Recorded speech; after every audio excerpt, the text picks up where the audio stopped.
incredible. Youngest singers with Broadway-like voices you must hear. From the moment 11-year-old Mila Carter stepped onto the stage of the small-town auditorium in Maple Ridge, the audience felt something shift, like the air itself was holding its breath. She was tiny, shy, almost hidden behind the microphone stand, but there was something in her eyes, a quiet fire, a determination far bigger than her small frame. No one knew it then, but this night would change more than just her life. For months, the town had been buzzing about the Young Voices Showcase, a community event meant to encourage kids to explore the arts. But for Mila, it wasn't just an event, it was a lifeline. 2 years earlier, she'd lost her mom, who had always told her, "Your voice is your gift. Use it to make the world softer." Ever since then, Mila sang only in her room, her voice too big for her tiny chest, too full of feelings she didn't know how to express any other way. Backstage, she squeezed her little brother Noah's hand, a 5-year-old who worshipped her like a superhero. "You're gonna be amazing," he whispered, offering her the sparkly blue hair clip that used to be their mom's favorite. Mila smiled, clipped it into her hair, and took a shaky breath. But the moment she stepped onto the stage, she froze. Hundreds of eyes stared back at her. The lights were too bright. The microphone looked too tall. Her chest tightened. Her palms trembled. The whispering in the audience grew louder. Then something unexpected happened. Another contestant, a girl named Ruby, known around town for her powerhouse musical theater voice, quietly walked to the edge of the stage.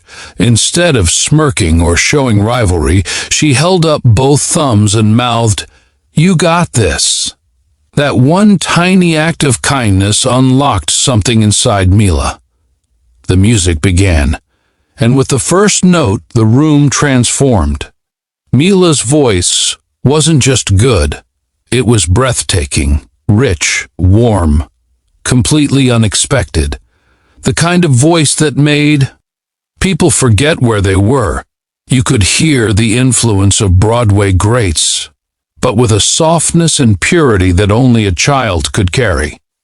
Her voice reminded people of hope, of what it felt like to believe again.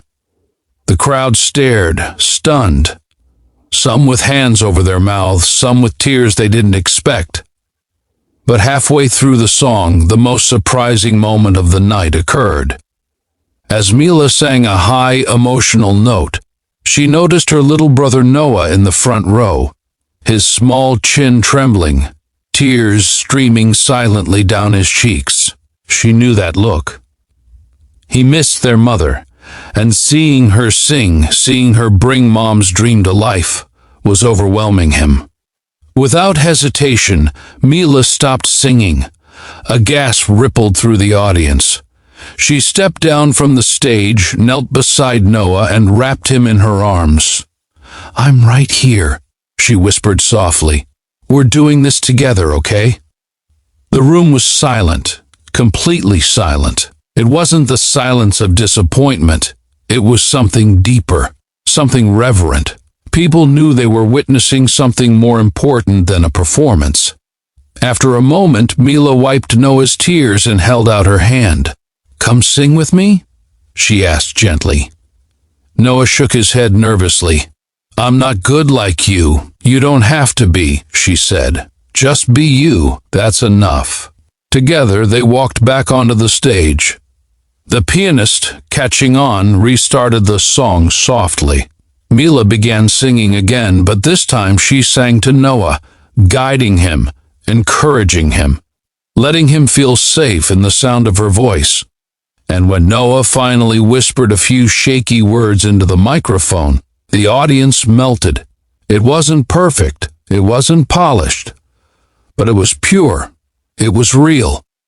By the end of the song, every single person in the auditorium was on their feet. The applause wasn't just for talent, it was for bravery, for love, for the courage it took for a big sister to stop the world for her little brother. Ruby was the first to run up and hug Mila. "That was the most beautiful thing I've ever seen," she said, her voice breaking.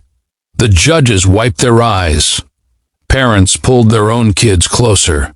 The entire room had witnessed something rare, a reminder that the power of humanity, of kindness, of choosing love over perfection, could move people more deeply than any flawless performance ever could.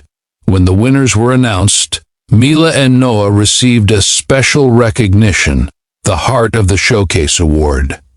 The crowd cheered louder than they had all night. But the moment that stayed with everyone, the moment they would talk about years later, wasn't about awards at all. It was the sight of a young girl comforting her brother in front of hundreds, and then sharing her gift with him instead of shining alone. As the siblings walked off stage hand in hand, Noah looked up and whispered, "Mom would be proud." Mila smiled through her tears. "Yeah, I think she would." And somewhere in that auditorium, every heart felt a little softer, a little fuller, a little more hopeful.